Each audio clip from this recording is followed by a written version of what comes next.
Wala akong pakialam sa sinasabi mo. Basta sasabihin ko sa'yo. Akin ka lang. Ha? Anong ibig mong sabihin? Ah, Bitawan mo ako! Bitawan mo ako! Wag! Eh, wag ba? Bakit? Anong nangyayari dyan sa inyo? ang kasambahay ninyo. Ay, pag-Richard, basta... Malis ka dito! Malis ka na! Oo, Melba. Bakit? Pero hindi pa tayo tapos. At ito ang tandaan mo. Walang ibang magmamay-ari sa'yo, kundi ako lang. Ako lang, Melba. Malis ka na!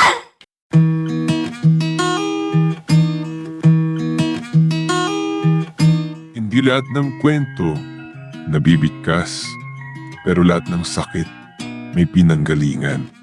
Ito ang mga liham ng ating mga letter senders, mga kwentong hango sa tunay na buhay at sa pag-ibig, mga karanasang minsang itinago, ngayon ay idrinama sa radyo.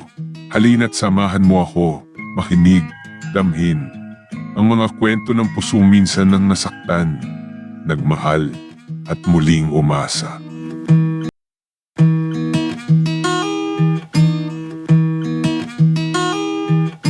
Hindi lahat ng kwento nabibigkas, pero lahat ng sakit may pinanggalingan. Ito ang mga liham ng ating mga letter senders, mga kwentong hango sa tunay na buhay at sa pag-ibig, mga karanasang minsang itinago, ngayon ay idrinama sa radyo. Halina't samahan mo ako, makinig, damhin, ang mga kwento ng pusong minsan nang nasaktan, nagmahal, at muling umasa. Beatrice, nandito naman ako para malaman kung ano talagang kalagayan ko sa puso.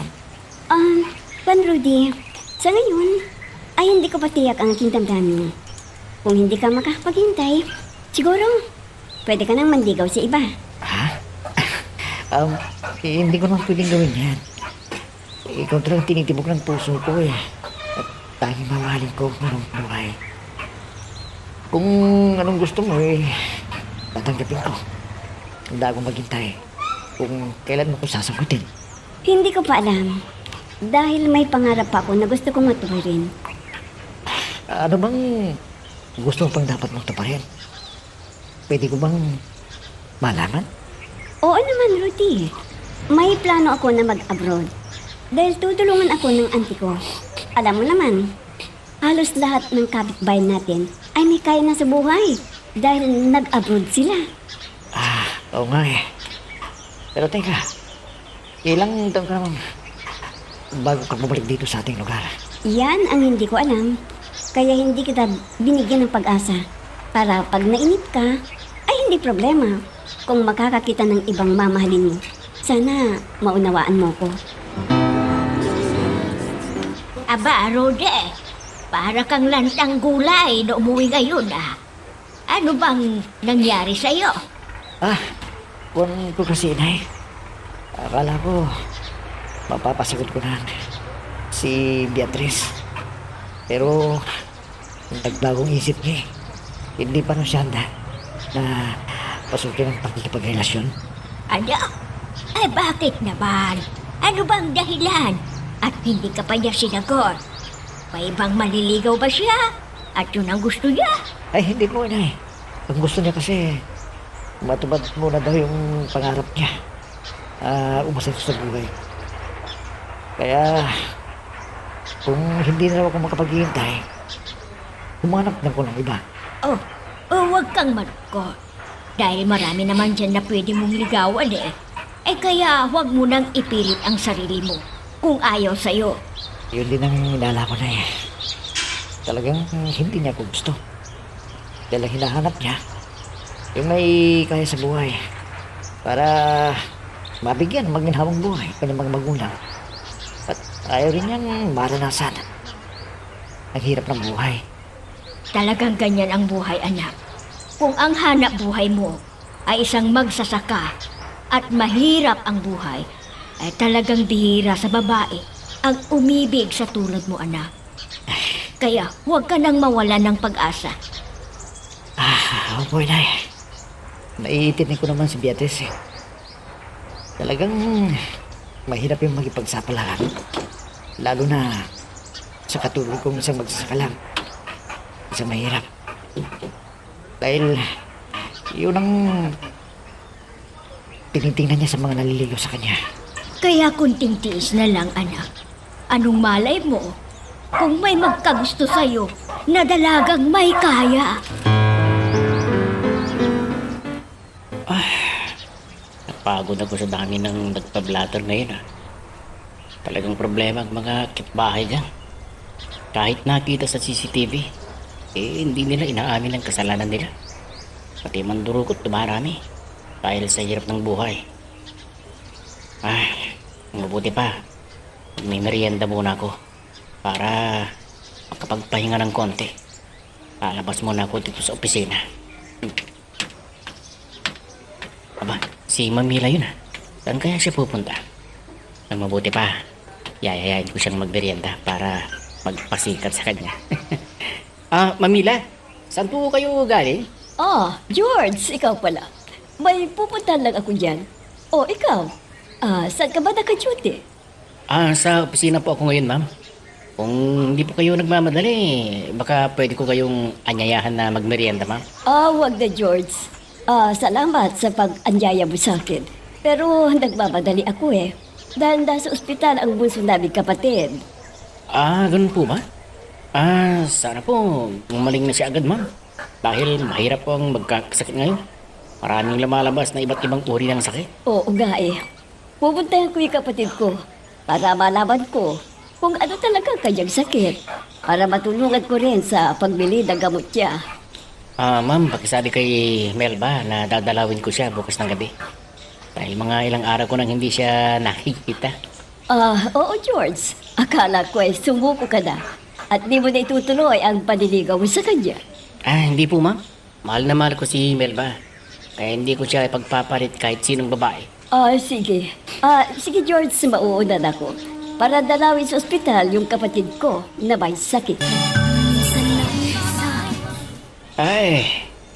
Ano bang pinag-uusapan ninyo ni Rudy? Parang may mabigat yatang problema. Ano ba yun? Sinabi ba sa'yo? Oo, Binong. Malungkot si Rudy. Dahil bigo siya sa inaasahan niyang sasagutin siya ni Beatrice. Hindi siya nagustuhan ni Beatrice. At may iba na siyang sinagot. Kaya malungkot kayo si Rudy, ganun ba? Wala namang iba na sinagot Kundi may plano raw na mag-abroad si Beatrice para guminhawa ang buhay niya. At gusto niyang tuparin ang pangarap niya para sa kanyang sarili at para sa mga magulang niya. Ganun pala. Dapat hindi niya daramdamin ang pagkabigo. Baka hindi sila ang para sa isa't isa. Sana nga, maging maunawain si Rudy. Dahil ang dami pang babae dyan na mas higit pa kay Beatrice. Sinabihan ko nga ang anak natin na maghanap na lang ng disenting trabaho. Baka kasi inaayawan siya ng mga nililigawan niya dahil sa hanap buhay na isang magsasaka lamang. Sa bagay, tama ka, Ilyang.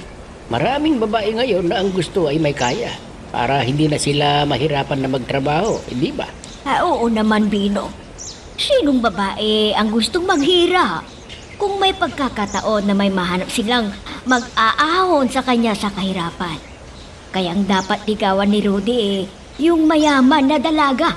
Kahit hindi kagandahan, basta mayaman. Ano ba naman ito? Pagod na ako na mag-araro, Rudy. Ikaw muna ang magtapos nito. Dahil maliit na lang aararuhin. At magpapahinga muna ako doon sa silong ng malaking kahoy. Sige po, Tay. Ako na lang magtatapos nito. Pinibalit. Balit na lang yan. Ako na bahala ho. Ikaw na ang bahala, anak, ha? Sige po, Tay. Sisilong muna ako doon para magpahinga. Kailangan naman na. Bilisan na tapusin itong gawin dito sa bukid. Para maagit kami na Itan matapos at mauwi.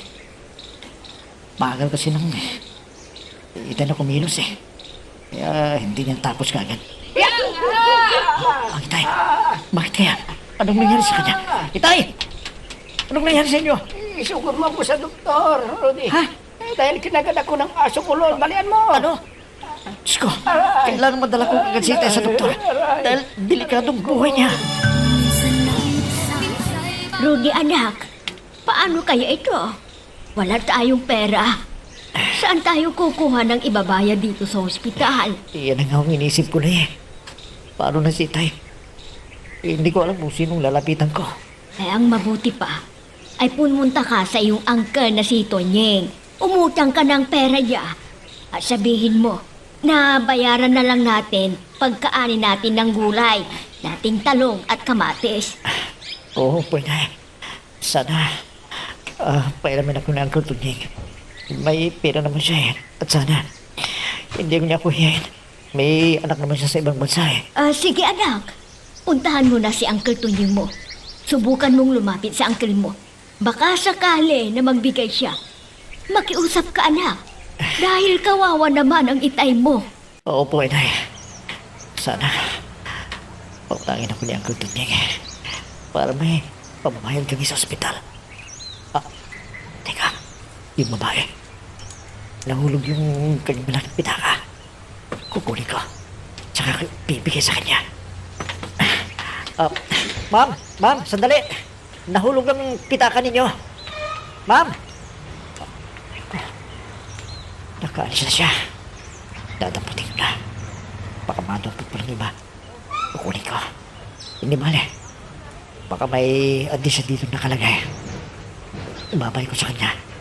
Baka kailangan ng pera. Dahil nanggaling siya dito sa ospital. Ano po ma'am? Nadukutan kayo? Isang banda po.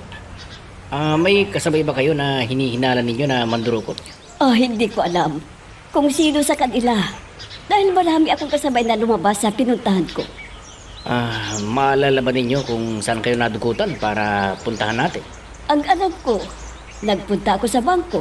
Tapos, dinalaw ko yung kapatid ko sa ospital. Tapos, umuwi na ako. At nang tignan ko yung pera sa bag, ay wala na. Magkano ang laman ng pitaka ninyo? 60,000 pesos. At may dating laman na 5,000. Ay, nakakalungkot. Dahil iba ang nagkikinabang sa perang pinaghirapan ko. Mag-blatter lang kayo ma'am, pero wala tayong magagawa dyan. Sana, makonsensya ang magnanakaw na yun. At sana, ibalik niya ang pera kahit nabawasan yun. Paano na yan, Mami? Kailangan ko na yun sa susunod na linggo. Saan tayo mangungutang? Ay, hindi ko pa alam. Hindi ko pa alam, Iha. Iniisip ko pa kung sino ang pwede nating lapitan. Dahil malaking halaga yun. 60,000 pesos. Diyos ko, Mami. Kahit sinong makakuha ng perang yon, sigurado na pag-iinteresan nila para magamit sa kanilang pamumuhay. Sana, Iha, mabuting tao ang nakakuha. Kung sakaling nahulog, pero kung dinukot nila sa akin, malamang, hindi na nila isasauli yun. Manalangin tayo, Mami, na sana ang taong yon ay makonsensya at ibalik ang pera sa inyo. Siguro naman ay gagawin niya yun. Dahil may ID ako at address, kaya imposible na hindi niya ibalik sa akin. Oo nga, Mami. Kung hindi niya ibabalik yon, laking problema natin. Dahil hindi tayo sigurado na may magpapautang ng ganong halaga ng pera. Tama ka, Iha. Ilang tao rin ang iniisip ko na hihiga ng tulong para mabuo yung halaga ng pera na kailangan mo. Sana ay makakuha ako ng pera sa kanila. Mabuti na lang tayo nailigtas sa buhay ninyo. Delikado kapag hindi kayo agad nadala sa doktor. Yung rabies ng aso nakakamatay. Iyon ang sabi ng doktor. Teka, sino ba ang inutangan mo para makabayad ka doon sa ospital? Ang sabi mo, wala pang pera ang uncle mo dahil di pa nagpapadala ang anak niya. Kuno tayo. Nung pabalabas na po ng ospital, may nakita kong nahulog yung babae. Nahulog yung pitaka niya. Tinabol ko. Pero nakasakay siya kagad eh. At tinawag ko siya, hindi naman niya narinig. Kaya nung umalis na siya, pinulog ko yung nahulog niyang pitaka. Ay, magkano naman ang laman ng bitaka niya, anak? Kuno itay, 60,000 pesos. Pero nababawasan ko na dahil pinambayad ko na dito sa ospital yung 3,000. Ay, naku, Rudy, anak. Kailangan na maisauli mo sa may-ari ang pera. Eh, kawawa naman, baka may importanteng pagkakagastusan. Kung kamay nanggaling sa ospital, baka may pasyente siya doon. Opo, itay. Plano ko nga isasauli ko. Pero, didiskarte muna ako ng perang pambayad doon sa nabawas ko, itay. Di bale. May address naman siya dito. Kaya, ibabalik ko muna yung nabawas. Pag nagka-diskarte po ako. Makakahiya naman. Hoy, Rudy!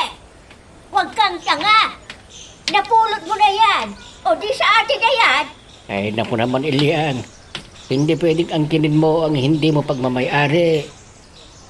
Isa ka ring tanga, Bidong! Napulot na nga yan ni Rudy. Ang ibig sabihin ay atin na yan. Tayo na ang nagmamayari ng pera na yan. Eh, pero kawawa yung nakahulog. Baka importante ang paggagamitan nila sa pera na yan. Dahil nanggaling doon sa ospital. Eh, basta! Akin na ang pera na yan. Ako na ang bahala. Ay, hindi yan. Huwag mong ipilit ang gusto mo.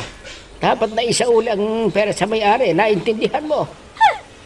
Pareho kayong mag-ama na tanga. Eh, sana ay may pambili na ako ng kailangan natin dito sa bahay. Ipapaayos pa natin itong Tama na, bahay. Ilian. Napasukan ng demonyo ang isipan mo. Eh, kahit ano pa ang sabihin mo, basta isasauli ni Rudy ang pera na napulot niya.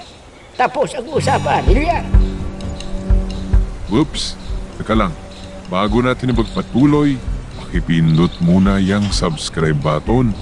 Kung gusto mo ka ng ganitong mga drama, maraming salamat. At ipagpapatuloy natin. Paano na ngayon, Mami? Malapit na tayong magbayad. Pero wala pa akong pera eh. Wala yung pera na yun. Naku, anak. Pupunta ako sa Auntie Perla at hihiram ako ng pera niya. Hulungan ko na lang pag nagpadala ang daddy mo. Nakakainis naman ang magnanakaw na yun. Sana mamatay na siya. Hindi dapat mabuhay ang ganung tao dito sa ibabaw ng mundo. Tama na, Iha. Huwag mo nang pag-initan ng ulo. Dahil walang masamang nangyari sa akin. Di tulad ng iba. Nandakawan sila, tapos papatay nila ang biktima. Ay, nako. Kung bakit kasi maraming masasamang tao na nagkalat sa kapaligiran, hindi yata sila nakokonsensya. Kahit marami ng pahiwatig ang Diyos na kalamidad at kapahamakan, Oo, tuloy-tuloy Iha. pa rin ang ginagawa nilang kasamaan. Pero wala pa rin pagbabago ang mga tao. Patuloy silang gumagawa ng kasamaan. Pati biktima nila napapahamak kung hindi nila makuha ang gusto. Sa bagay, maraming krimen ang nababalita sa iba't ibang lugar at karamihan ay pagnanakaw ang dahilan. Kaya lagi kang mag-ingat, Iha. At huwag kang pupunta sa lugar na walang tao. Ikaw lang naman ang pag-asa namin ng daddy mo na makakatulong sa amin pag matatanda na kami. Sigurado ka pa na dito ang bahay ng nagmamayari ng perang yan? Ay, opo, itay. Andito po yung address niya eh. Nakalagay sa kanyang ID. O, sige na, tumawag na tayo. Tao po! Tao po! Pwedeng pumunta dyan? Teka lang ho, tay. May doorbell sila. Dali, pipindutin ka. Ano pong kailangan nyo? Anong kailangan nila? Nandito po ba si Mrs. Mila Santos? Pwede ba silang makausap? Si Ma'am Mila po ay kwan. Kaalis lang nila, pupunta ng bayan. Ay, ganun ba? Anong oras kaya sila uuwi? Baka mamayang hapon na, kaya bumalik na lang kayo dito. Ano palang kailangan ninyo kay Ma'am Mila? May importante sana akong sasabihin. Sige po, alis na kami. Babalik lang kami sa ibang araw. Sige po, sir. Sabihin ko na lang kay Ma'am pag uwi niya mamaya. Itay, ang mabuti pa. Punta na tayo sa police. I-report na lang natin. Mahirap na. Baka pagkamalan pa tayo, akong kumuha ng pitaka. Oh, Ano, George? May nag-report na ba dito na may napulot silang pera? Wala pa po ma'am. Baka sakali na may magpunta dito. Masa na lang tayo na makonsensya ang taong yun at ibalik nila ang pera ninyo. Sana ka, George. Dahil wala na akong ipapalit sa perang nawala. At kailangan ni Melba yun na pambayad sa school nila. Sayang po yun ma'am. Kung may nakita sana kayong tao na hinihinala ninyo, ay maaari nating hanapin. Pero ang daming mga mandurupot na nandyan sa kapaligiran eh. Oo nga, George. Nadadalagin na lang ako sa Diyos na sana maawa yung nakakuha ng perang yon at maibalik sa akin para hindi na magka-problema si Melba sa kanyang ibabayan. Kung may magagawa lang po sana ako ma'am, tutulong din ako. Kaya lang may binabayaran pa akong utang sa lending. Hayaan mo na, George. Siguro sa ibang pagkakataon ka na makakatulong sa amin, de Melba. Maraming pag-araw na darating. Pero, alam mo naman, kung hindi pwede na tumulong ka, hayaan mo na lang. Opo ma'am. Hayaan po ninyo at magtatanong ako sa mga kilala naming mandurukot. Kung may alam silang kasama nila na nakakuha ng inyong pitaka. Sana maibalik ang pera ninyo. Ay naku, ma'am! May nagpunta rito kanina at hinahanap po kayo. Oh, ano bang kailangan? At sino ba ang pumunta rito? Hindi ko po kilala. Isang matanda at isang binata siguro yun kung hindi ako nagkakamali. Ang sabi, babalik po sila dito mamaya. Ano bang sinabi na kailangan nila sa akin? Hihingi ba sila ng tulong? Wala pong sinabi, ma'am. Basta importante raw ang sasabihin sa inyo. Hindi ko na naitanong kung ano yon. Sa susunod, pag ganyan na nagtanong, tanungin mo kung sino sila para malaman ko kung kilala ko o hindi. Ay, opo, ma'am. Sa susunod, gagawin ko po yun. At saka, babalik naman sila dito mamayang hapon eh. Sige na. Pag bumalik sila at wala ako dito, sabihin mo na maghihintay sila. Opo, ma'am. Masusunod po ang inyong bilin. O ano, mami? Nakiram na kayo ng perang kailangan ko? Meron akong hinihiraman, pero malit lang ang maibibigay niya. Kaya mamaya, pagkatapos ng ating pananghalian, ay pupunta ako sa isang auntie mo na si Auntie Shaira mo. Sigurado na magpapahiram nun dahil malaki ang sahod ng asawang siman. Oo nga po eh. Tama kayo dyan. Mas mabuti kung sasama po ako sa inyo para sigurado na makahiram po kayo dahil alam naman niya na nasa abroad ang daddy. At isa pa, natulungan din naman ng daddy mo si Auntie Shaira mo nung hindi pa sumampa sa barko ang asawa niya. Malaking halaga rin ang inutang sa amin. Pero mami, wag niyong sabihin sa kanila na natulungan niyo sila. Baka sabihin na sinusumbatan niyo. Talagang hindi ko nababanggitin diyan. Siya na ang bahala. Kung maalala niya na hindi rin natin sila pinabayaan nang kailangan nila ang tulong tungkol sa pera. Opo, mami. Akala ko, ipapaalala ninyo yung inutang nila sa inyo nang kayo ay nasa abroad. Alam mo, anak, kung tumulong ka, ay huwag mo nang sabihin na nakatulong ka. Siya na ang bahala kung maalala niya ang kabutihan na ginawa mo para sa kanilang mag-asawa. Kaya nga po, mami, gusto kong sumama sa inyo. Baka may package na pinadala, mabigyan tayo ng Auntie Shaira. Oh, anong nangyari? Naisaulin na ba ninyo yung pera? Ha, Rude? Hindi pa po, Nay. Baka may pinuntahan. Nang dumating kami doon sa bahay nila, wala sila eh. Tignan mo yan. Wala siya. Ang ibig sabihin ay atin na ang pera. Kaya ibigay na ninyo sa akin yung pera, Rude. Inay, baka magka-problema po.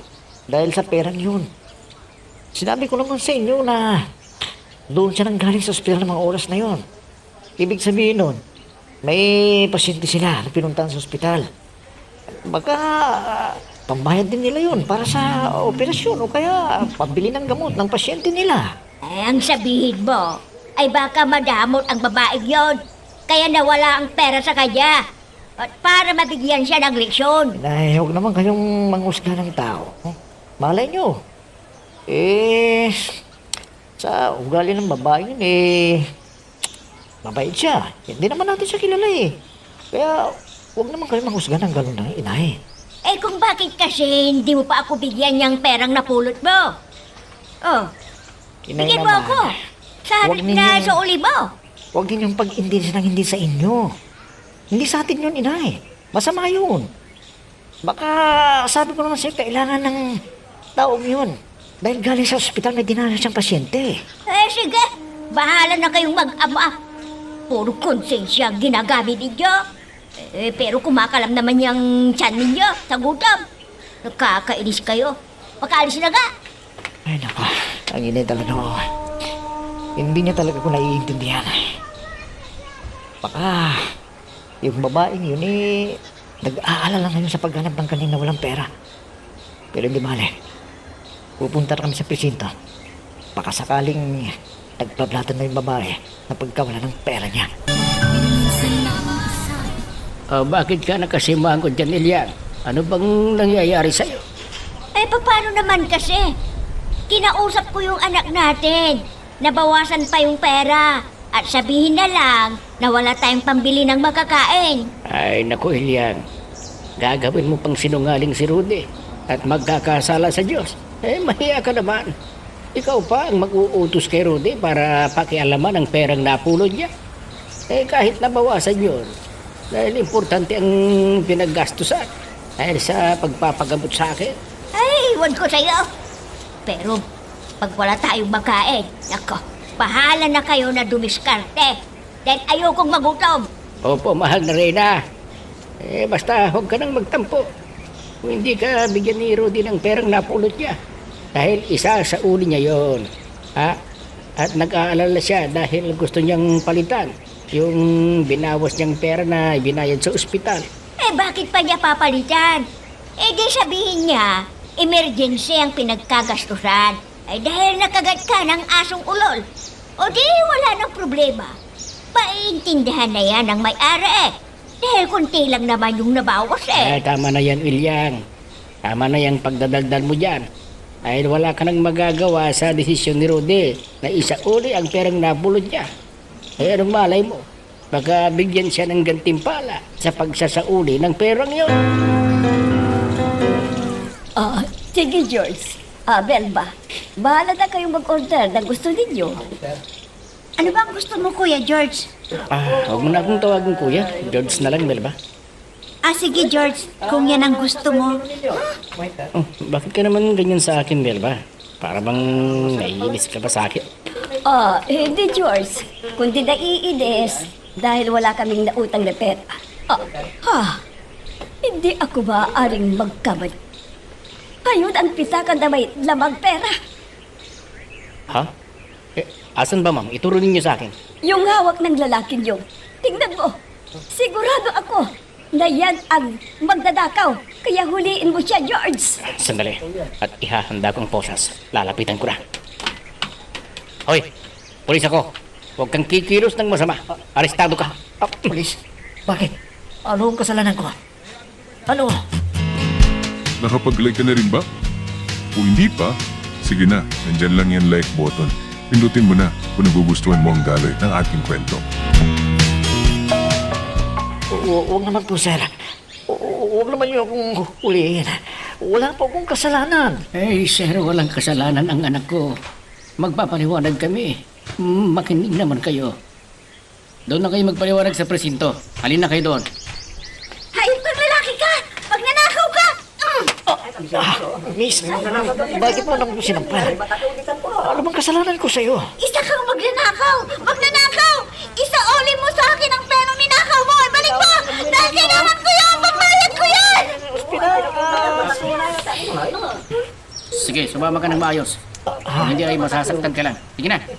Ay, sige na anak. Sumama tayo sa presinto para wala ng gulo. Halina kayo. Dala nyo. Huwag mo naman ako itulak. At sasama ko lang matiwasi sa presinto. Kailangan na mabulog ka sa bilangguan! Hayop kang magnanakaw ka! Hayop ka! Hayop ka! Talagang hindi ko ninakaw yan, ma'am. Palabas ako ng ospital noon lang. Makita ko nahulog ang pitaka ninyo. Eh, tinawag ko pa nga kayo noon. Pero hindi nyo na narinig. Kaya pinulot ko na lang para maisauli ko. Dahil nakita ko po yung address ninyo. Doon sa ID na kasama. Kaya pinuntahan namin kayo sa bahay ninyo. Ganyan pala ang nangyari. Pero pasensya ka na iyo. At maraming salamat. Dahil ikaw ang nakapulot. Kung iba, naku, hindi ko na mababawi pa ang pera. Salamat sa malasakit po iyo. Ay, walang anuman po yun, ma'am. Ang akala ko kasi may pasyente kayo doon sa ospital. Kaya isasauli ko sana. Baka importante yung pagkakagastusan ninyo. Sorry sa'yo, kuya. Nasampal tuloy kita. Sorry, hindi ko alam na ganun pala. Na nahulog ni mami ang pera. Walang problema. Naiintindihan ko naman may dahilan kayo kung bakit mo ko sinampal. Ako pala si Melba. Alam mo, talagang kailangan ko ang pera na yun pambayad sa aking pagre-review ng nursing sa susunod na linggo. Pero pasensya ka na ma'am. Dahil nabawasan ko ng 3,000 yan dahil pinbayad namin din sa ospital. Kasi nakikatanaso yung itay ko. Ganun ba? Ayos na. Dahil hindi naman lahat ng perang ito ay ibabayad ng aking anak. Babayaran ko na lang po yun, ma'am. Kapag nag-ali na po kami sa mga pananim namin sa bukid. Hayaan mo na yun. Tulong ko na lang sa inyo. At kunin pa itong karagdagang 2,000. Naku, ma'am, huwag na ho. Nakakaya na po sa inyo. Kunin mo na. Sige. Magagalit ako sa iyo. Heto, kunin mo. Para may pabili ko ng gamot ng itay mo. Salamat po. Maraming salamat po sa inyo. Ano, Rudy? Naisauli na ba ninyo ng itay mo ang perang napulot mo? Opo, inay. Muntik na akong makakulong Akala nila ninakaw ko. Kaya pinusasan pa ako. Ano? At ipinaliwanag mo ba ang nangyari? Kaya naintindihan ka nila? Opo, inay. Sinabi ko na wala akong kasalanan. At naniwala sila dahil kasama ko ang itay na nagpaliwanag. Kaya, ayun, humingi sila ng pasensya. Dapat lang.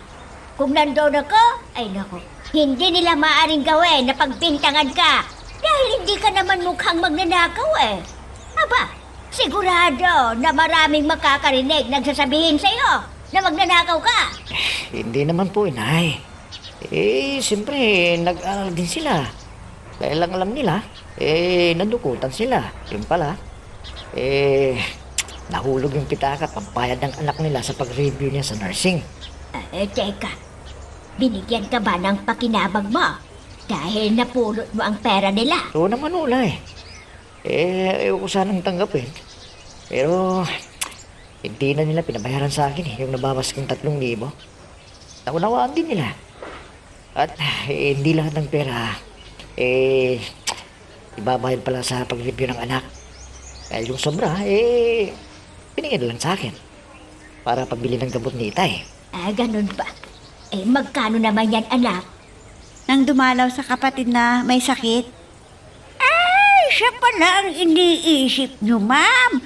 Yung nakapulot ng pitaka ng mami ninyo. Ay, alam mo ba? Gwapong lalaking yan. Pwedeng paglihian. Ay, ma'am, naakit din ba kayo sa kagwapuhan niya? Ewan ko ba, Aling Iday? Kung ano itong nararamdaman ko? Bakit hindi ko siya makalimutan? Nagabi, alam nyo, hindi ako dalawin ng antok. Matagal bago ako nakatulog. Bakit ko siya iniisip, Aling Iday? Ha? Ay, naku, ma'am. Huwag mong sabihin na umiibig ka sa kanya. Parang gano'n na nga ho. Talagang umiibig ako sa kanya, Aling Iday. Ay, sa bagay, walang masama kung yan ang nararamdaman mo. Pero, tandaan mo ha, ma'am. Ikaw ay isang dalagang Pilipina. Anong ibig niyo sabihin, Aling Iday? Ay, alam mo, kahit umiibig ang isang babae sa isang lalaki, ay dapat, ang babae ang hindi magsasabi. kundi hintayin ang lalaki na magtapat ng kanyang pag-ibig sa kanyang nagugustuhang babae. Paano kaya to, Aling Iday? Kung umibig ka sa kanya pero wala naman siyang nararamdaman sa'yo, di ba? Masakit yon sa isang babae? Ay, oo naman, ma'am. Pero kailangan magtiis at hindi dapat ipilit ang sarili sa kanya para hindi ka lait-laitin balang araw. Eh, sasabihin ba namang malandi ka? Gusto mo ba yan? Kaya, ma'am, pag-ingatan mo ang iyong karangalan. Tignan mo si Rudy. Parang may problema yata. Mula nang maibalik yung pera, parang matamlay siya. Ay, baka naman may nararamdamang sakit. Pero hindi lang niya masabi sa atin. Ay, sana, tanungin mo siya, Binong. Sa palagay ko wala naman. Pero naharat ako na may gusto siya sa anak ng may-ari ng pitaka. Ano? Ay, huwag na siyang maging ambisyoso. Dahil may kaya sila. Sigurado na di papayag ang mami ng dalagang yon na maging manliligaw ang anak natin. Hindi mo masasabihan, Ilya. Paano kung sila ang magkapalaran? Kaya nangyari ang pagkapulot ni Rudy sa pitaka ng mami niya para makilala ang dalagang yon. Ay, nako, Bidong. Nangangarap ka yata na ang liligawan ni Rudy may kaya. Ay, nako. Hindi mangyayari yan. Dahil ang nililigawan ni Rudy ay si Beatrice. Sige, tama na. Huwag nating pagtalunan yan. Si Rudy lang ang makakapagdesisyon kung gusto niyang ligawan ang dalagang yun. Oo, tama yan, Bidong. Kaya mamaya ay tatanungin ko siya kung may problema si Rudy. Rudy, anak, bakit ba ganyan ang itsura mo? May problema ka ba? Wala po, inay. Kaya lang, iniisip din yung kalagayan natin sa buhay eh. Ha? Anong ibig mong sabihin, anak? May nang aapi ba sa'yo? Dahil mahirap lang ang buhay natin. Wala naman eh. Kaya lang, may nagugustuhan sa anak ko eh. Kaya lang may kaya sila sa buhay. At may pinag-aralan. Naiya akong makipagkaibigan. Ganun ba, anak? Ikaw naman ang tumigil sa pag-aaral mo noon di sana nakatapos ka na sa kolehiyo ngayon. Tinamanta kasi ako na yun eh. Kala ko hindi importante yung pag-aaral at makapagtapos sa kolehiyo. Yun pala, kailangan talaga. Lalo na kapag naghanap ka ng trabaho. Sa bagay. Pero sa ngayon, wala na tayong magagawa. Kung gusto mo, di pwede mo namang ipagpatuloy ang pag-aaral mo Dahil walang pinipiling edad ang pag-aaral. Ay, naku, huwag na yun ay. Siguro mahirapan ako. Parang magsisimula pa ako naman sa umpisa eh. Nakakalimutan ko na siguro. Sige, ikaw ang bahala. Kung ano-ano ang iniisip mo para makaahon tayo sa kahirapan. Teka. Hindi pa ba nagbabalik bayan si Beatrice? Siya na lang ang suyuin mo dahil bagay kayo. Alam mo, Belba, masaya ako. Dahil ang resulta lang ng board exams mo ang hinihintay natin. Opo, Mami. Sa wakas, natapos ko rin ang hirap ko sa aking pag-aaral at magagamit ko rin sa trabaho ang pinag-aralan ko. Oo naman, Iha. Bakit? Ano ba ang sinabi ng Auntie Shaira mo? Pwede ka ba niyang tulungan doon sa abroad? Opo, Mami. Pero kailangan munang board passer ako at may experience sa pagiging nurse bago ako makapunta ng abroad. Ganun ba, Iha? Alam ko naman na may papasa mo ang board exams mo, Iha. At nag-apply ka na ba sa isang ospital para makapag-practice ka na? Apo, Mami, meron na. At pwede na ako magsimula sa Lunes, kaya wala nang problema. Mabuti naman kung ganun, Iha. Para di mo na problema kung gusto mong mag-abroad. Para rin sa iyong magandang kinabukasan. Opo, Mami. Maraming salamat po sa inyong sakripisyo sa akin, ha. At ganun din kay Daddy. Sana matumbasan ko ang lahat ng ginawa niyo para sa akin. At matutulungan kayo sa inyong pagtanda.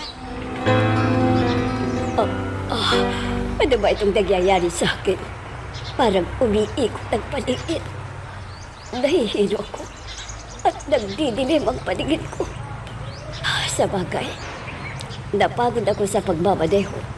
Kung minsan, ay lumalabo na ang mata ko. Kaya kailangan ko nang magpa-check up para malaman ko kung may diferensya na ang mga mata ko.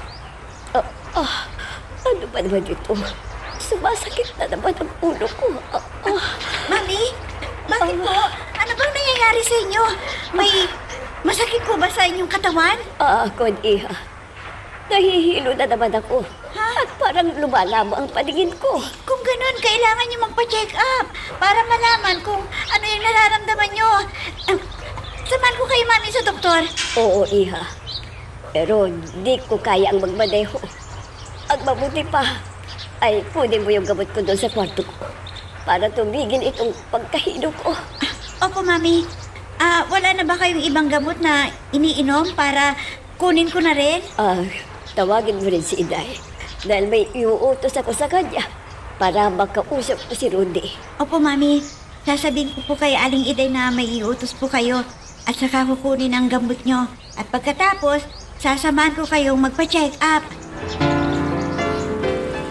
Rudy, pinapasabi ni Mamila sa iyo na pumunta ka raw dun sa bahay nila. Ha? Bakit? Ano bang kailangan ni Mamila sa akin? May binili ba siya sa'yo? Wala naman. Basta sinabi lang sa akin na pumunta ka raw dun sa kanila at kakausapin ka ni Mamila. Gano'n ba? Ngayon na ba ka pupunta sa bahay nila? Sige, at magpapaalam muna ko kina inay para alam naman nila kung saan ako pupunta. Sige. Aasahan ka ni Mamila kaya huwag kang tatanggi. Anong balay mo? Baka bigyan ka ng ayuda, hindi ba? Hindi naman siguro. Baka may paggagawa lang ng trabaho ron na hindi nila kayang gawin. Sige, at susunod na ho ako kaagad. Melba, naririto na naman ako para malaman ko ang iyong kasagutan. Sana sagutin mo na ako ngayon. Buwan, Kuya George, pasensya ka na. Talagang wala akong nararamdaman para sa'yo. Dahil itinuturing kitang kuya. Ano? Hindi totoo yung sinasabi mo, Melba. Sana bawiin mo. Ang mabuti pa, humanap ka na lang ng iba na liligawan mo. Dahil talagang wala akong nararamdaman para sa'yo. Alam ko na kung bakit nagbago ng isipan mo. Dahil may nakita kang iba. Yung Rudy na yun ang dahilan, di ba? Aminin mo. Sige. Oo. Totoo ang sinabi mo. Hindi. Hindi maaari, Melba. Ang hayop na lalaking yun ang dahilan. Kaya nagbago ka na sa pakikitungo mo sa akin. Hindi ako papayag. Wala kang magagawa. Bakit may pinipilit mo ang sarili mo sa akin? Wala naman akong nararamdaman sa'yo. Nasaktan ako sa ginawa mong ito, Melba. Umasa ako na mamahalin mo. Pero sa isang iglap, nagbago ka na. Pasensya ka na, ha? Hindi ko patiyak ang damdamin ko noon eh. Ngayon, alam ko na. Wala pala akong nararamdaman para sa'yo. Hindi, Melba. Wala akong pakialam sa sinasabi mo. Basta sasabihin ko sa'yo. Akin ka lang. Ha? Anong ibig mong sabihin? Bitawan mo! Bitawan mo! Wag! Wag! Bakit ba? Bakit? Anong nangyayari dyan sa ito? Ang kasambahay ninyo. Malis ka dito! Malis ka na! Oo, Melba. Bakit? Pero hindi pa tayo tapos. At ito ang tanda mo. Walang ibang magmamay-ari sa'yo, kundi ako lang. Ako lang, Melba. Malis ka na! Whoops! Teka lang. Bago natin ipagpatuloy, pakipindot muna yung subscribe button. Kung gusto mo ka ng ganitong mga drama, maraming salamat. At ipagpapatuloy nga natin. Ay, Pambilba, ano bang ginawa ng pulis na yun sa'yo? Aling Iday, ipinipilit po ang sarili niya sa akin. Ang gusto niya gawan ako na masama. Buti na lang, nandyan kayo sa labas. Ay, opo, ma'am. Dahil sa tingin ko po, lasing siya. baka may plano yun na masama. Dahil sa tingin ko parang manyakis ang itsura nun eh. Tama kayo, Aling Iday. Hindi siya mapagkakatiwalaan na lalaki. Hindi niya matanggap ang kanyang pagkabigo. Ano? Ang pambihira naman yan. Ay bakit ganon? Pulis pa man din. Tapos ayaw niyo sa kanya. Hindi siya pumayag. Ay buti na lang at may kasama kayo dito. Kung hindi, sigurado, nanarip niya kayo, ma'am. Kaya Aling Iday, isusumbong ko siya kay Mami para hindi na siya makapunta rito. Marami pa akong pangarap na dapat to pa rin. Kaya ayaw ko pang mag-asawa, Aling Iday. Eh kaya dapat po kayo mag-ingat, ma'am. Baka pag lumabas kayo dito matsambahan kayo at kidnapin kayo para hindi na kayo makatanggi sa gusto niyang mangyari. Kaya nga po natatakot po ako ngayon. Pag lumabas na mag-isa, dapat, Aling Iday, may bodyguard na po ako, di ba? Dahil may banta siya sa akin. Ay, opo, ma'am! Sabihin niyo yan kay mami ninyo! Oh, nakabihis ka, Rudy. Saan ka ba pupunta? Ay, dadalawin mo ba si Beatrice? Ay, hindi po, Inay. Nasa abroad po siya eh. At hindi ko alam kung babalik pa siya o hindi. Ano naman ang sinabi niya sa paniligaw mo sa kanya? May pag-asa ka ba? Hindi pa sigurado na eh. Kaya kung may iba na akong liligawan dyan, maliligaw na lang ako sa iba. Para hindi ko na siya itay. Ano ngayon ang plano mo, anak? Dapat makahanap ka na ng magiging nobya mo. Dahil hindi ka na bumabata. Sana, makita at maalagaan pa namin ang itay mo ang magiging apo namin sa'yo. Huwag po ka lang mag-alala na eh. Meron akong nakita eh, pero nag-aalangan ako eh. Kung liligawan ko siya o hindi. Dahil mahigpit po ang gordya eh. Anong ibig mong sabihin, Rode?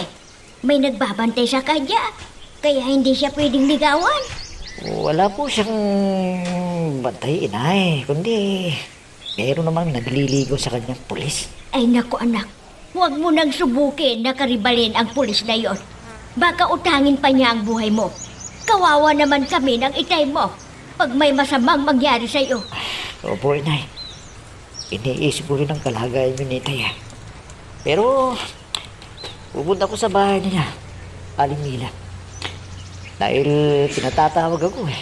May sasabihin daw sa akin. Ay naku anak, baka may masama silang iniisip laban sa'yo. Huwag ka na lang kayang kung pumunta. Di naman siguro, Inay. May masama silang binabalak sa akin. Wala naman ako ginagawang masama sa kanila eh. Alam naman nila ang totoong nangyari. Kaya aalamin ko na kung anong sasabihin sa akin ni Ma'am Mila. Sige anak, mag-ingat ka sa kanila. Dahil may kaya sila sa buhay, pwede kanilang pagbintangan.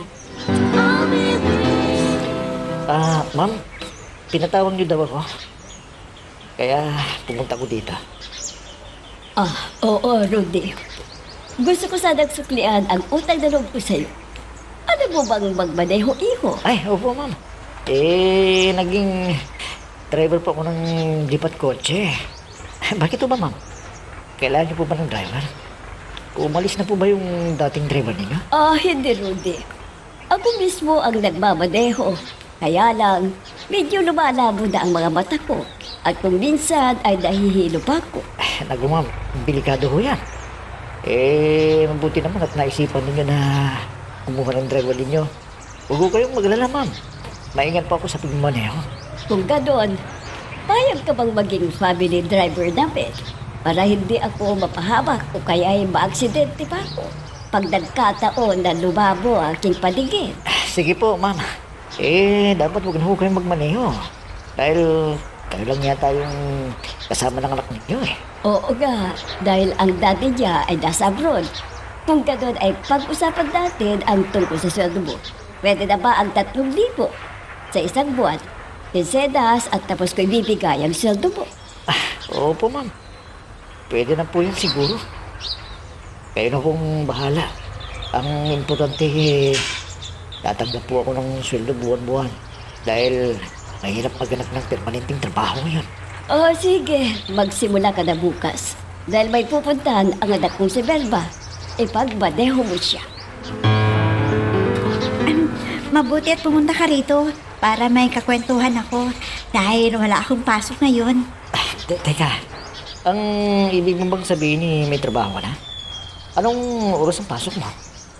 Ang duty ko ngayon mula umaga hanggang alas 10 ng gabi. Ha? Tagal naman. Ano bang trabaho mo? At, inabot ka ng gabi. Akala ko ba sa opisina ka nagtatrabaho? Hindi. Isa akong nurse at hinihintay ko pa ang resulta ng examen ko sa board. Kung nakapasa ako, kailangan ko munang kumuha ng experience bago ako pumunta ng abroad. May plano ka palang mag-ibang bansa. Di, maiiwan mo na naman ang mami mo. Walang kasama. Tamang-tama lang. Kasi uwi na rin si daddy bago ako makapunta ng abroad. Teka, kung pupunta ka ng abroad, di, maiiwan mo rin yung pulis na nobyo mo. Ha? Uy, hindi ko nobyo yun oh. Ang hayop na yun. Dahil binig ko siya, muntik na niya akong gasain. At ang sabi pa, wala raw ibang lalaking makikinabang sa akin, kundi siya lang. Ano? Pinagbantan ka pa, ha? Oo. Parang hindi lalaki. Hindi matanggap yung pagkabigo niya. Wala na ba siyang ibang mahanap na liligawang babae? Wala na ba? O Eliang, hindi pa ba umuwi dito si Rudy? Saan ba siya nagpunta? Pinatawag siya ng Dunya Mila na yon at may importante raw siyang sasabihin. Bakit mo ba siya hinahanap? Ano bang kailangan mo sa kanya? Isasama ko siya sa okasyon ng ating kumpare dahil kaarawan ng bunso niyang anak. Okasyon lang pala eh. Alam mo naman na hindi mahilig dumalo yung anak natin. Kaya imposible na sasama sa'yo yun. Alam ko na magiging interesado yon. Pag sinabi ko na dumating yung anak ng kumpare natin na nag-abroad, gusto kong ipakilala si Rudy. Baka magustuhan ng anak ng ating kumpare. Maganda at mestiza at marami ng ipon. Ada, hindi ka na nahiya na ipakilala mo si Rudy. Wala naman siyang permanenteng trabaho. Anong akala mo doon sa anak ng kumpare mo? Atat na mag-asawa at naghahanap ng lalaki? Siyempre, ang gusto niya ay yung hindi aasa sa kanya. Alam mo, Rudy, ang gusto ko, kasama ka tuwing may pasok ako. Dahil alam mo, panatang ang loob ko. Ganun ba? Sana ituring ninyo ako na bahagi ng inyong pamilya. Oo naman. Dahil mabait ka eh. At pwedeng pagkatiwalaan. Alam mo bang maswerte ako dahil nagkaroon ako ng trabaho at may tatanggapin ng sweldo. Napakabit ng mami mo sa akin eh. Hindi kayo matapobre. Alam mo, mahirap din ang buhay namin noon. Isang driver ng tricycle si daddy. Pero naswertihan dahil nakapag-abroad. Kaya naging maginhawa ang buhay namin. Mabuti pa kayo at may sinasakang bukid. Pero kami wala. Nako. Nawawa tuloy ang pagod ko sa sinabi niya. Pagkasama kong Bill Manita, parang siya yung mabayang ng inspirasyon ko sa buhay. Rudy, teka. Bakit parang malungkot ka? May problema ka ba? Sabihin mo, sakali makatulong ako sa'yo. Kung hindi lang ako nahihiya, Melba, magtatapat ako sa ng pag-ibig. Hoy, Rudy! Bakit natahimik ka dyan? Rudy, ano ba? Pinakausap kita eh. Ano ba yung sinabi mo? Hindi ko naiintindihan eh. Ano bang nangyari sa'yo Gutom ka na yata. Ang mabuti pa, dumaan muna tayo sa fast food para kumain. Oh, ano Belva? Pwede na ba si Rudy na driver natin? Ano ba ang masasabi mo sa kanya?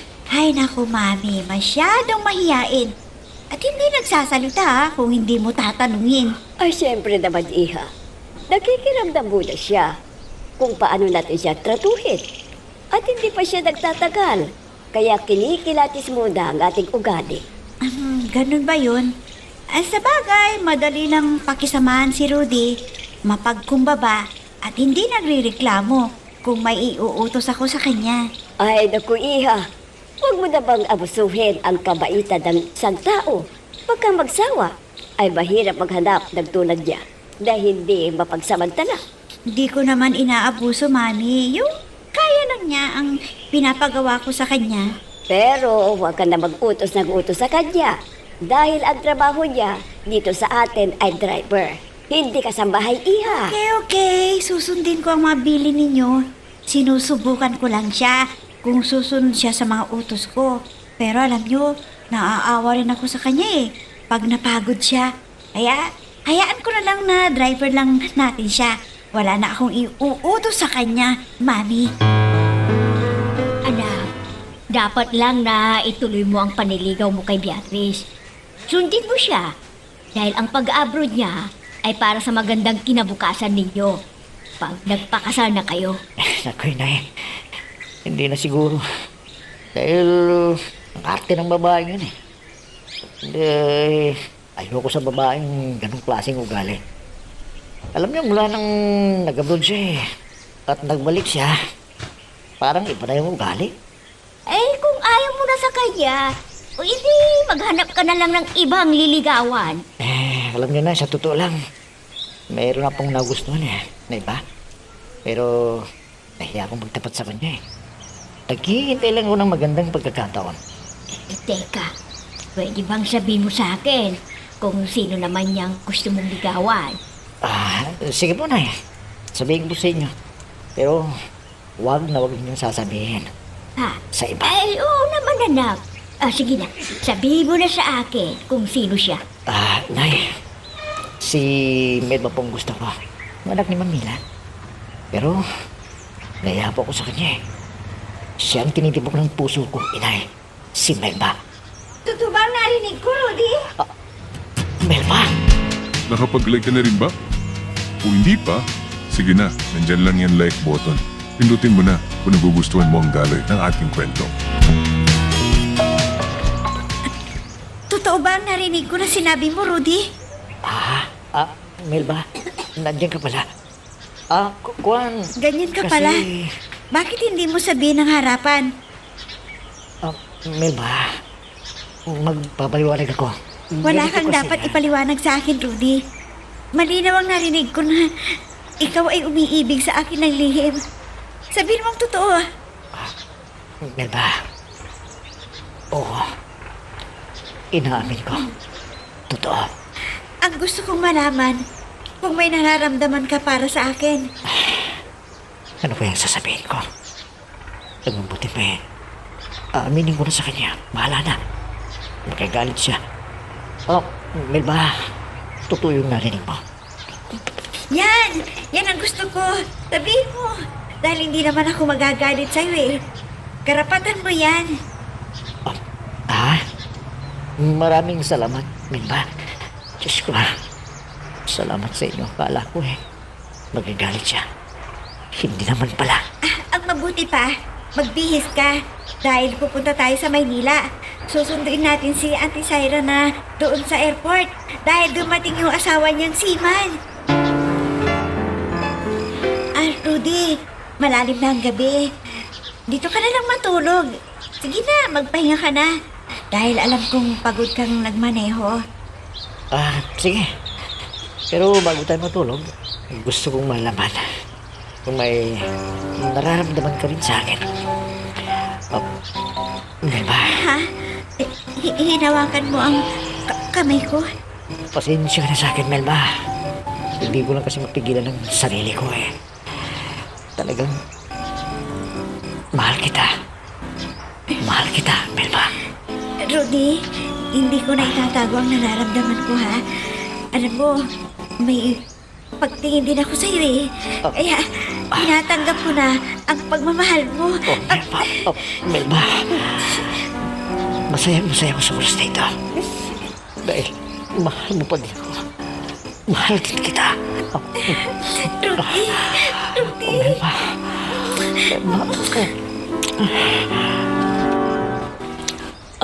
Melba, Iha. Parang malapit ang kalooban mo kay Rudy. Sana ay huwag mong kalimutan at driver natin si Rudy. Ha? Anong ibig niyong sabihin, Mami? Hindi ba ako pwedeng umibig sa tulad ni Rudy? Kun iha. Isipin mo na isa kang nurse. Samantalang si Rudy ay di nakatapos sa kolehiyo. Mami, hindi ba't umibig din kayo kay Daddy? Na isang mahirap din? Pero nagsumikap siya para maging maginhawa ang buhay natin? Ano malay mo? Kung ang ipinakikita niya ang kabutihan, ay ganyan lang para mahulog ang loob mo sa kanya. At makatikim ng ginawa sa pamamagitan mo. Bakit hindi mo nasagutin si George? Matyaga at may permanenteng trabaho bilang pulis. Hindi ko pala nasabi sa inyo na wala akong pagtingin kay George. Kaya lang nasabi ko na sa kanya eh. Pero alam niyo, Mami, nagalit at niyakap niya ako. At muntik na akong gawa ng masama. Mabuti na lang kanyo at lumapit ka agad si Aling Iday. Nagbanta pa nga siya eh. Na wala raw ibang nagmamay-ari sa akin, kundi siya lang daw. Totoo ba yung sinasabi mo? Hindi ka gumagaon ng kwento para siraan mo si George. Hindi po.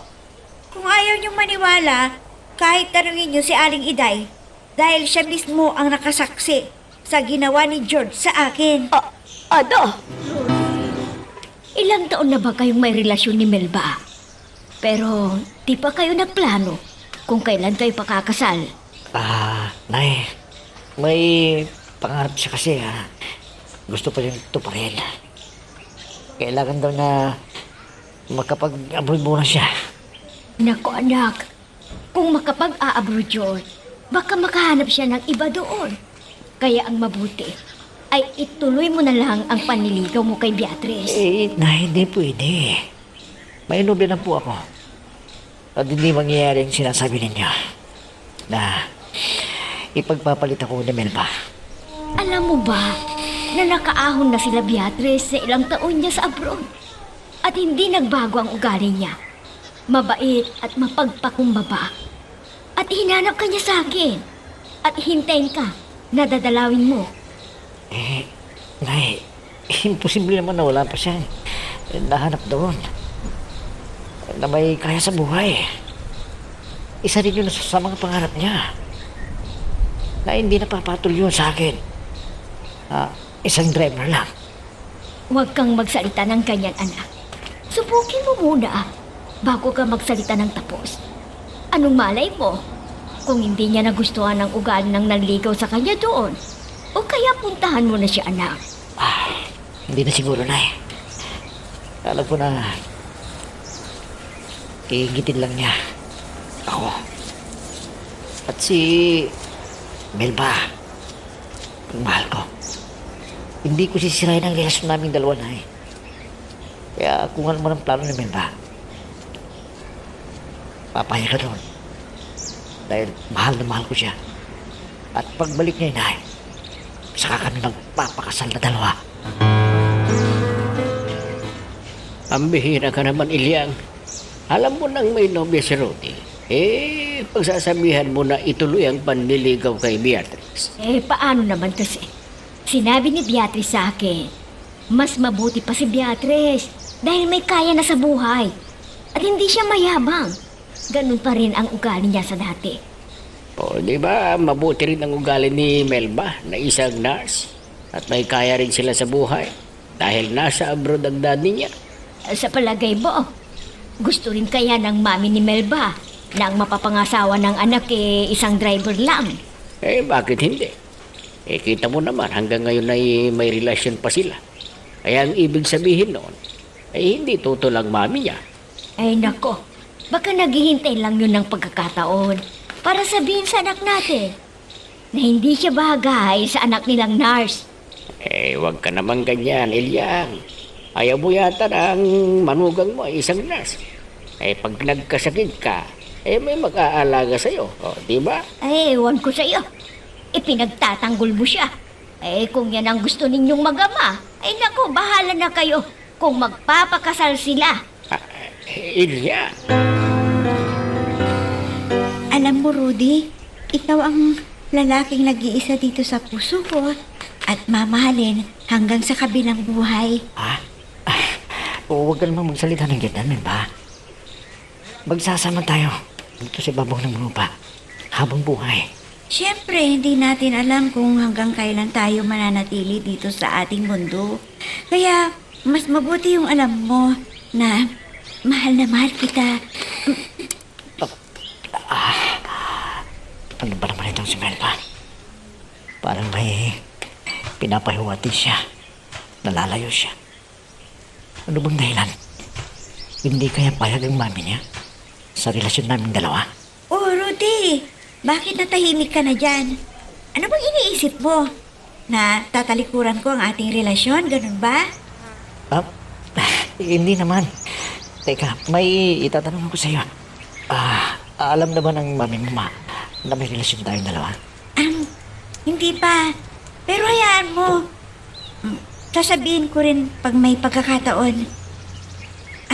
Basta, ipanatag mo lang ang iyong kalooban na hindi pwedeng hadlangan ni Mami ang pagmamahalan nating dalawa. Salamat, Melba. Kung sasabihin mo na sa mami mong relasyon natin. Dahil hindi ko na talaga kaya mawalay ka sa piling ko. Mahal kita. Ako rin, mahal ko. Basta lagi mong tatandaan, ikaw lang ang mamahalin ko. At sana, ganun ka rin sa akin.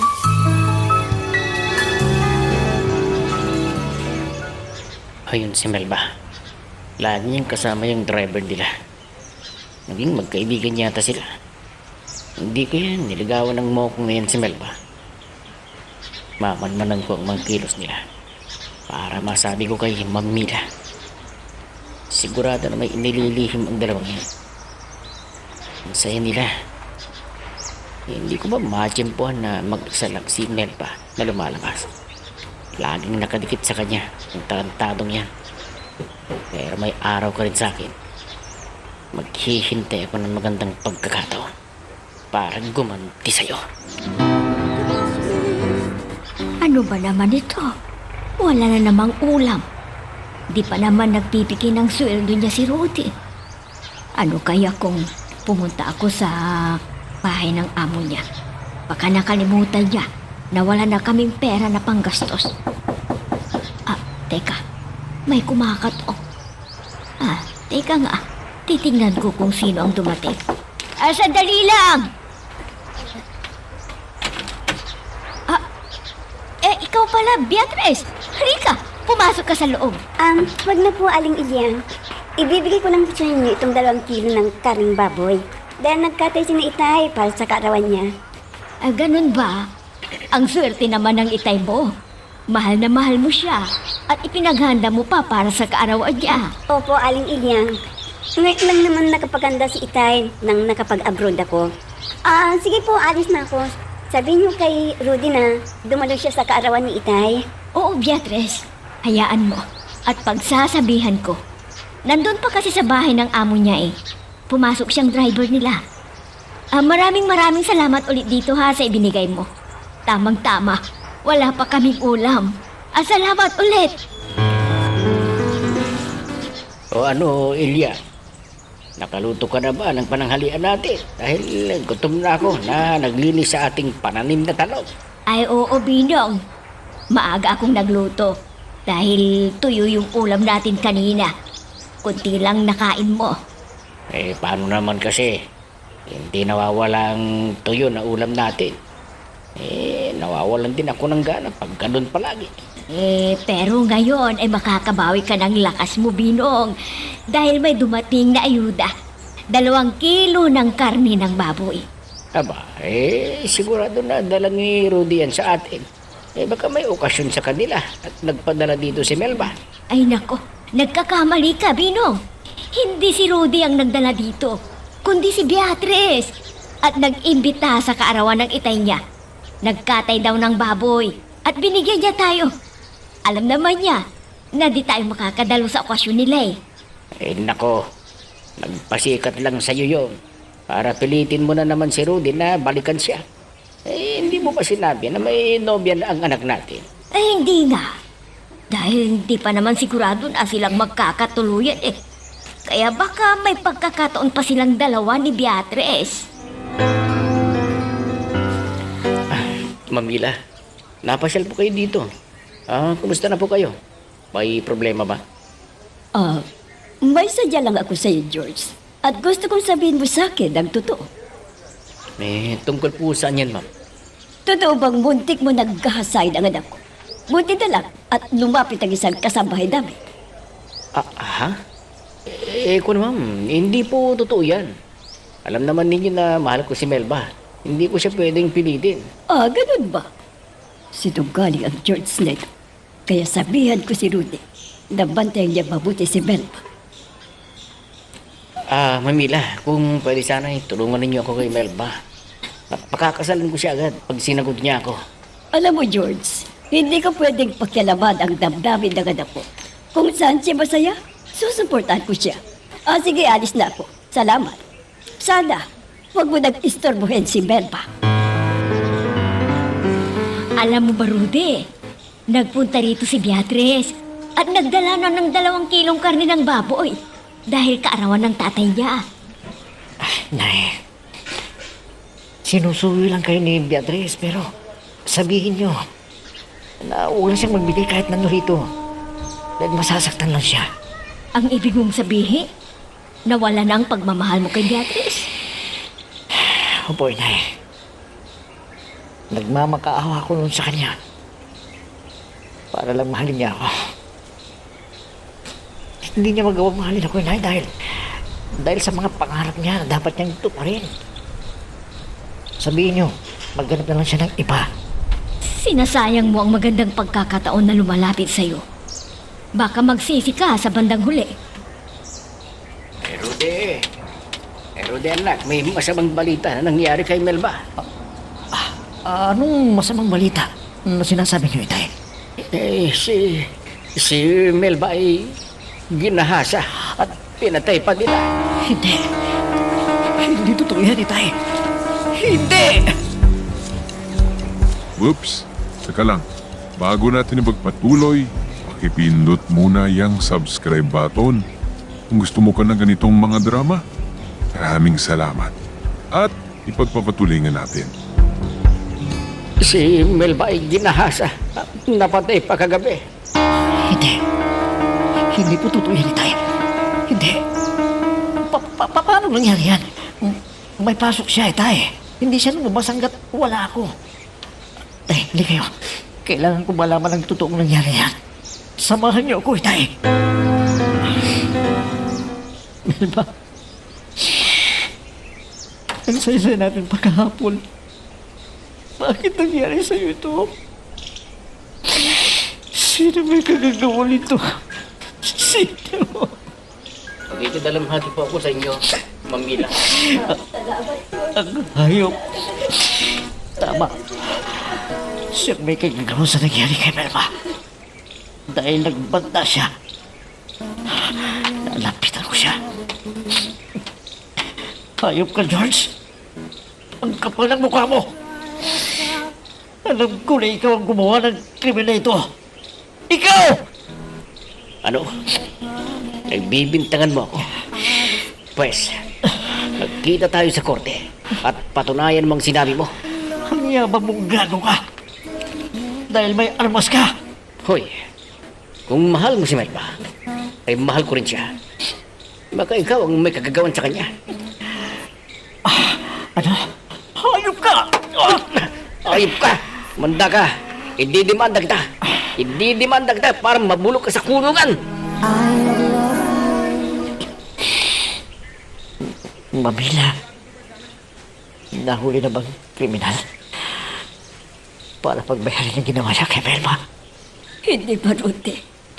Wala pa silang suspect. At walang saksi sa krimen na nangyari. Paano nakalabas si Melba? Alam ko may duty siya. Nung gabing yun. Susundin ko siya ng umaga. May isang babae na tumawag sa kanya na nagpatulong. At yun ang sabi ng gwardya. Tapos, isinakay sa puting van. At di na nakuha ng gwardya ang plate number ng van. Sana makonsinsing taong pumatay kay Melba. Ginahasa pa pinatay. Anong plano niyo yan, Mabila? Hindi tumitigil ang mga pulis para mahanap ang kriminal. Pero matagalan pa rin pag walang saksi na magtuturo sa kriminal na yun. Mama, hindi ba pwedeng sabihin na gamitin sa ebidensya yung pagbabanta ni George kay Melba? Na walang nakikinabang daw sa kanya, kundi siya lang. Hindi ka pwede. Dahil patay na si Melba. Hindi niya masasabi ang ganung banta sa kanya. Kaya wala tayong magagawa sa ngayon. Araw-araw na lang. Ako, kawawa naman ang nangyari sa nobel ni Rudy. Ay, sayang.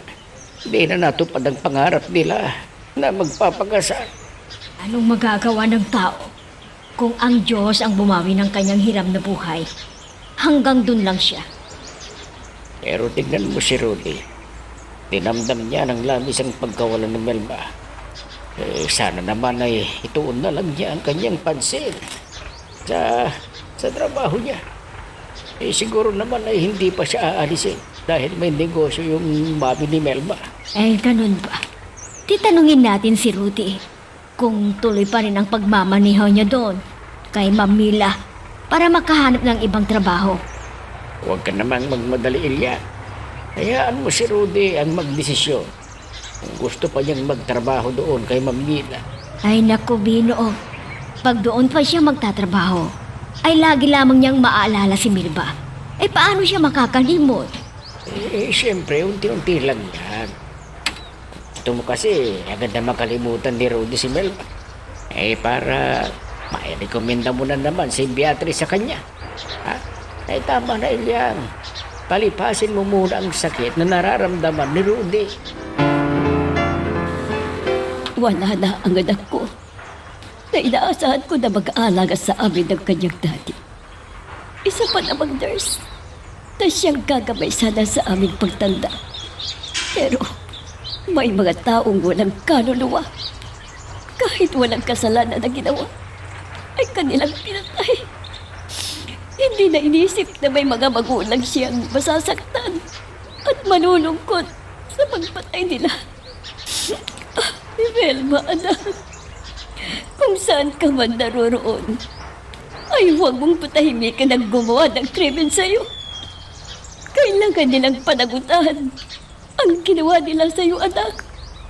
Sana ka makonsensyang taong yun. At sana magbayaran niya ang kanyang ginawa. Melba, anak. Melba.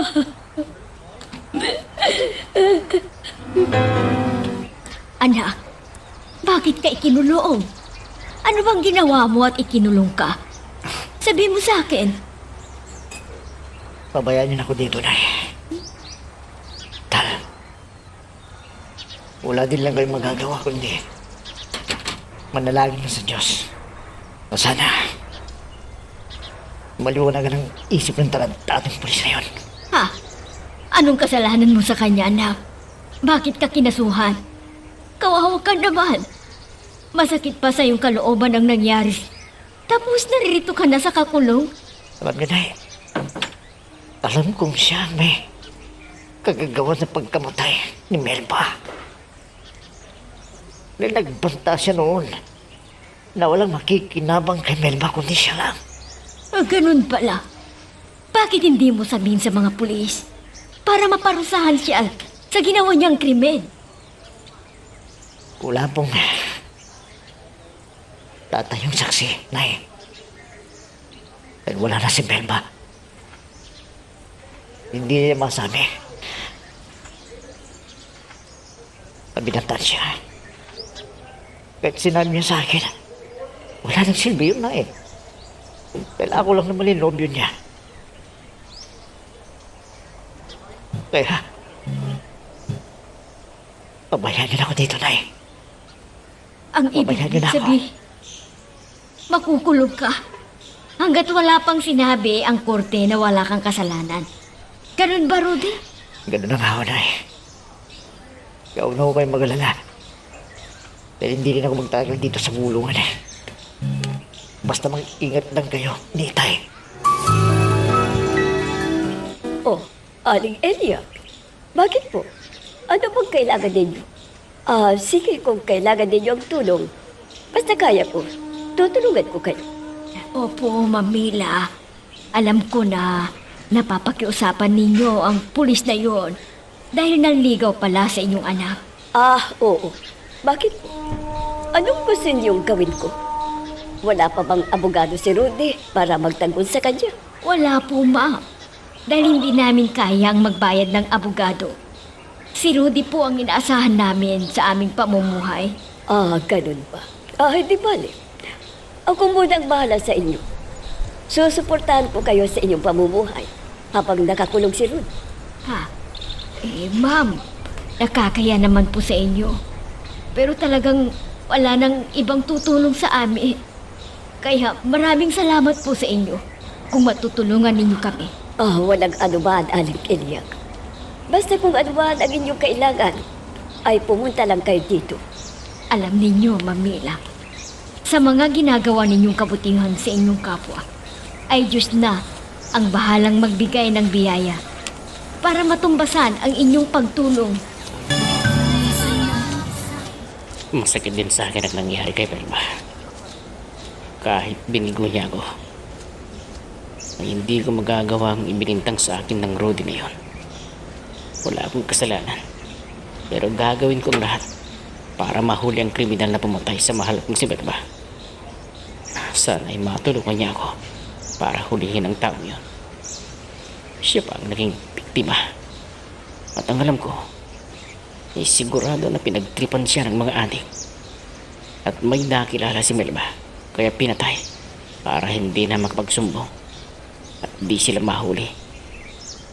Pero makukonsensya rin ang sino man, lalo na pag krimen na ang ginawa, lalo na sa isang babae na walang kalaban-laban at walang kasalanan sa kanila. Aling Ilyang, nandito ba si Rudy o nasa amo pa niya? Gusto ko sanang makausap eh. Hindi mo pa ba alam ang nangyari sa kanya? Anak ko, nasa kulungan siya ngayon dahil doon sa karibal niya sa nobya niyang namatay. Ha? Namatay ang nobya niya? Bakit po? Anong nangyari sa kanya? Ginahasa at pinatay. Pero ang alam ng anak ko ay yung pulis ang may alam ng nangyari.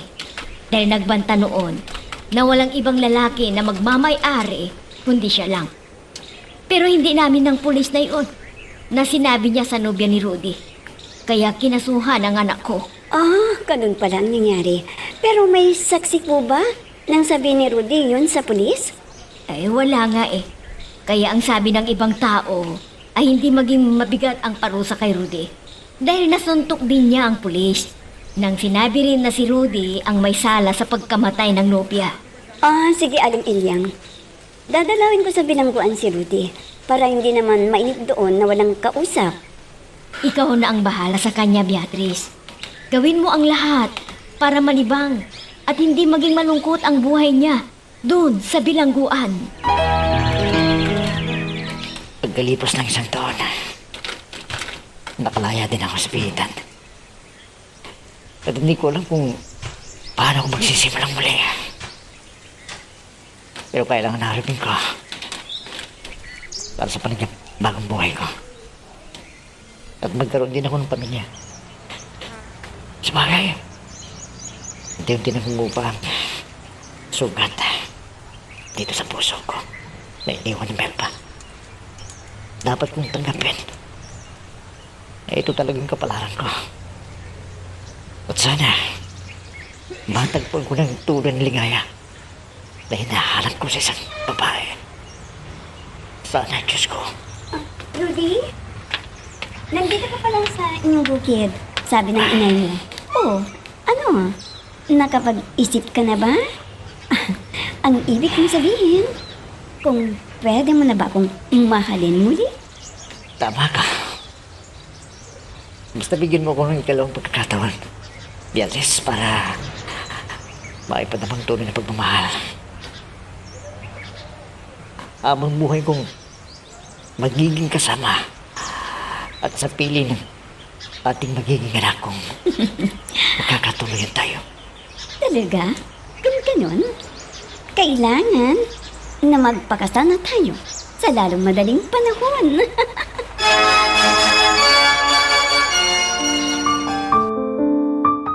Nagpakasal kami ni Beatrice.